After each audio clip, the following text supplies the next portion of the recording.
মানে গভর্নমেন্টের অনেক আমলারা হচ্ছে বিভিন্ন কোম্পানির এজেন্ট হিসেবে হচ্ছে এখানে পারপাস সার্ভ করে, এবং এটা খুবই আমাদের জন্য দুঃখজনক। আমাদের আমলাদের মধ্যে অনেকেই, তবে আমি লাস্ট কিছুদিন জ্বালানি বিষয়ক, আমি একটা কমিটিতে আছি, জাতীয় জ্বালানি বিষয়ক কমিটি, সেই জায়গায় দেখলাম মূলত বিশেষ করে আমলাদের মধ্যে অনেকেই, সব আমলা না, আমলাদের মধ্যে অনেকেই যে এলএনজির সাথে রিলেটেড সে গভর্নমেন্টকে পুশ করার চেষ্টা করে এলএনজি কিভাবে আমাদের দেশে হচ্ছে এনার্জি সংকট নিরসনে সহায়তা করবে। কারণ এলএনজি কোম্পানিগুলো তারা ইম্পোর্ট করে, মানে হচ্ছে ইনভেস্ট করে, এবং দেখা যায় রিটায়ারমেন্টের পরে দেখা যায় ওই আমলা ওই এলএনজি কোম্পানির কোনো একটা অ্যাডভাইজরি হচ্ছে চাকরি বাকরি করে বা কোনো একটা পোস্টে যায়।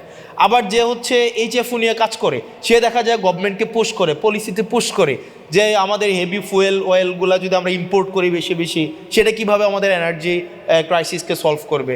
আমাদের দেখা যায় যে ডিজেল নিয়ে কাজ করে সে গভর্নমেন্টকে পুশ করে কেমনি ডিজেলকে হচ্ছে আপনার যদি গভর্নমেন্ট ডিজেল বিভিন্ন জায়গা থেকে কিনে, স্পট মার্কেট থেকে কিনে, এখানে দেখা যায় গভর্নমেন্টের মধ্যে অনেকগুলো হচ্ছে এজেন্ট আছে, মানে গভর্নমেন্টের অনেক আমলারা হচ্ছে বিভিন্ন কোম্পানির এজেন্ট হিসেবে হচ্ছে এখানে পারপাস সার্ভ করে, এবং এটা খুবই আমাদের জন্য দুঃখজনক। আমাদের আমলাদের মধ্যে অনেকেই, সব আমলা না, অনেক আমলা হচ্ছে দেশপ্রেমিক, অনেকরা হচ্ছে স্যাক্রিফাইসিং, কিন্তু অনেক আমলাও আছে তারা সরকারি চাকরির এই ট্যাগটাকে ব্যবহার করে বেসিকলি বিভিন্ন কোম্পানির পারপাস সার্ভ করে, এবং গভর্নমেন্টের পলিসিতে তারা তাদের ব্যক্তিগত এজেন্ডাকে পিনাট্রেট করার চেষ্টা করে।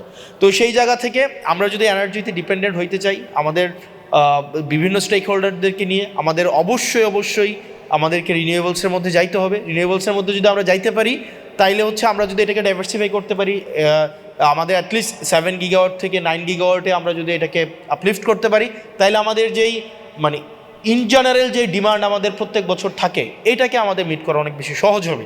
আরজিএসসির একটা হচ্ছে রিসেন্ট একটা রিসার্চ আছে, সেখানে 1,28,00,000 টিআইএনধারী আছে, 1,28,00,000, কিন্তু আয়কর রিটার্ন জমা দিছে 5.5 লাখের মতো, মানে এটা 5%ও না।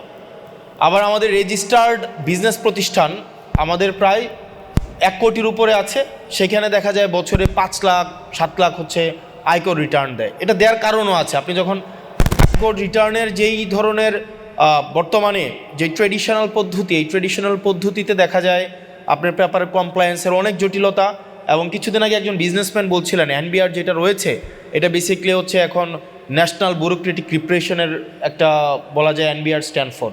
তো দেখা যায় ট্যাক্স ফাইল জমা দেওয়ার ক্ষেত্রে যেই ধরনের জটিলতা, এই জটিলতা যদি আমরা অটোমেশন করে দিতে পারি, পেপারলেস করে দিতে পারি, অথবা এনআইডি কার্ডের সাথে যদি আমরা ইন্টিগ্রেটেড করে দিতে পারি, তাহলে এক কার্ডে অল সার্ভিস হচ্ছে আমাদের হয়ে যায়, এবং আন্ডার টেবিল যেই ধরনের কম্প্রোমাইজ আছে বা আন্ডার টেবিল যেই ধরনের নেগোসিয়েশন হয় সেটাও কিন্তু কমে যায়, এবং সেটা অলমোস্ট জিরো হয়ে যায়।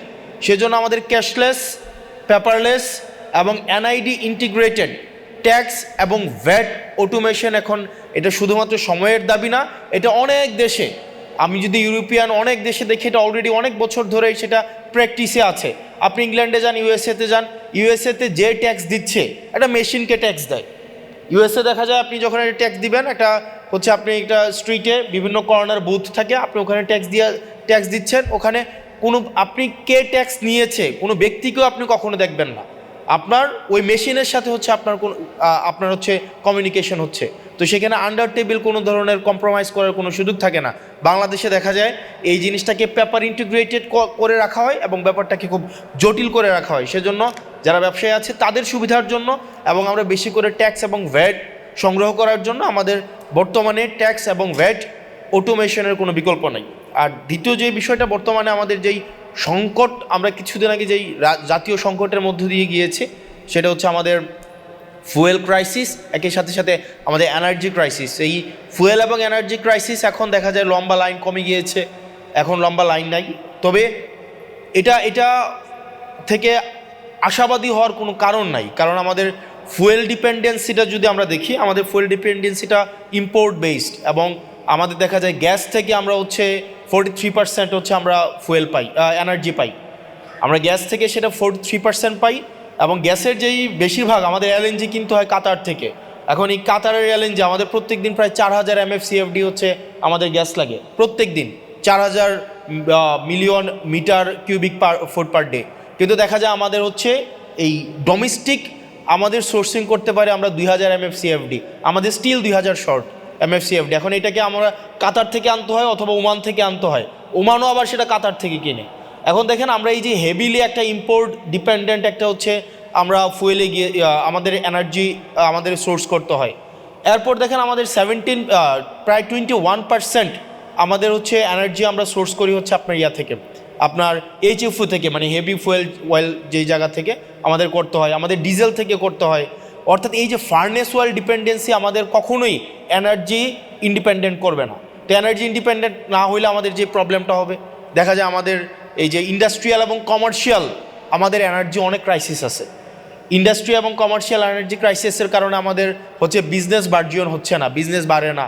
আমাদের এখানে দেখা যায় প্রচুর পরিমাণ আমাদের লোডশেডিংয়ের কারণে আমাদের বড় বড় প্রতিষ্ঠানগুলো প্রত্যেক বছর ক্রাইসিসের মধ্যে দিয়ে যেতে হয়। তো সেজন্য আপনি যদি আমাদের আশেপাশের দেশগুলোতে দেখেন, ইন্ডিয়াতে দেখেন, তারা কিন্তু আপনার এনার্জি সোর্সকে ডাইভার্সিফাই করতে পারছে, এখন রিনিউয়েবলসে চলে গেছে। আমাদের পাকিস্তান দেখবেন ওরা হচ্ছে আপনার রিনিউয়েবলসে এখন এই যে এখন একটা ইসরায়েল এবং হচ্ছে ইসরায়েলের যে সংকটটা তৈরি হয়েছে, ইসরায়েল USA এবং মধ্যপ্রাচ্য ইরানের সাথে যে যুদ্ধটা হয়েছে, সেটার ইম্প্যাক্ট কিন্তু পাকিস্তানে পড়ে নাই, উরুগুয়েতে পড়ে নাই, কেনিয়াতে পড়ে নাই, কারণ হচ্ছে তারা এখন রিনিউয়েবলসে এখন ডিপেন্ডেন্ট। দেখা যায় তাদের 57%-এরও বেশি হচ্ছে আপনার এনার্জি আপনার হচ্ছে রিনিউয়েবলস থেকে তারা উৎপাদন করতে পারছে। কিন্তু আমাদের রিনিউয়েবলসের উৎপাদন ক্যাপাসিটি হচ্ছে 2.9% মাত্র, জাস্ট 2.9%। এখন আমাদের এই যে লাস্ট আপনি 10-15 বছরে যদি দেখেন, আমাদের নতুন কোনো ধরনের হচ্ছে আমরা ডোমেস্টিক কোনো সোর্সিংই করি নাই রিনিউয়েবলসের জন্য। আমাদের একটার পর একটা পাওয়ার প্ল্যান্ট দিয়ে গেছে, কিন্তু এগুলা থেকে হচ্ছে আমরা সোর্স করতে পারি নাই। তো সেটার জন্য আমরা বলবো যে সুদূর প্রসারে আমাদের পরিকল্পনার ঘাটতি ছিল। আমাদের দিন শেষে আমাদের যেই ইম্পোর্ট বেসড যেই আমাদের এনার্জি সোর্সিং করার যে পদ্ধতি বা আমাদের যেই প্রক্রিয়া ডিপেন্ডেন্সি, সেটা থেকে আমাদের বের হয়ে আসতে হবে এবং আমাদের দিন শেষে রিনিউয়েবলসে আমাদের যাইতে হবে। আমরা যদি রিনিউয়েবলসে না যাই, আমাদের যে পরিমাণ প্রত্যেক দিন আমাদের এই পিক টাইমে আমাদের 15 গিগাওয়াট বা 15,000-16,000 আমাদের গিগাওয়াট হচ্ছে আমাদের ডিমান্ড, পিক ডিমান্ড। এটা হয়তো উইন্টারে সেটা ফল করে 7-8 গিগাওয়াটে আসে, কিন্তু আমাদের দেখা যায় এইটাও হচ্ছে আমরা নিজেরা হচ্ছে সোর্স করতে পারবো না। আমরা যদি প্রত্যেক বছর এই ধরনের এই যে ক্রাইসিসটা এখন তৈরি হয়েছে, এই ক্রাইসিস কিন্তু এটা মানে ইমিডিয়েট সলিউশন হবে বলে বোধ হচ্ছে না। এটা একটা লং টার্ম একটা ইম্প্যাক্ট একটা ইকোনমির মধ্যে পড়বে এবং এনার্জির মধ্যে পড়বে, এবং দিন শেষে যদি এনার্জি এই পুরা সিস্টেম কলাপস করে, আমার পুরা হচ্ছে বিজনেস কলাপস করবে, আমার হচ্ছে সব কিছু আমার হচ্ছে প্রাইস ইনক্রিজ হবে, এবং দেখা যায় গিয়ে স্থানীয়ভাবে আমাদের যে SME সেক্টর যেটা নিয়ে আমরা আশাবাদী হচ্ছি, ওই জায়গাও কিন্তু একটা বড় ধরনের একটা সংকট সৃষ্টি হবে। সেজন্য আমাদেরকে এখন ডাইভার্সিফিকেশন অফ এনার্জি সোর্স আমাদের খুবই গুরুত্বপূর্ণ। আমাদেরকে সিসমিক হচ্ছে সার্ভের মধ্য দিয়ে আমাদের অফশোরে অনশোরে হচ্ছে আমাদের গ্যাসের যেই সংকট, আমরা প্রত্যেক দিন গ্যাসের সংকট সমাধানে আমাদের সিসমিক সার্ভে করা গুরুত্বপূর্ণ। মায়ানমার সেই জায়গায় সফল হয়েছে, ইন্ডিয়া সেই জায়গায় সফল হয়েছে। আমাদের যে FSRUগুলো রয়েছে, আমাদের ল্যান্ড বেসড FSRU করা যায় কি না, সেই জায়গায় আমাদের হচ্ছে দৃষ্টি দেওয়া উচিত।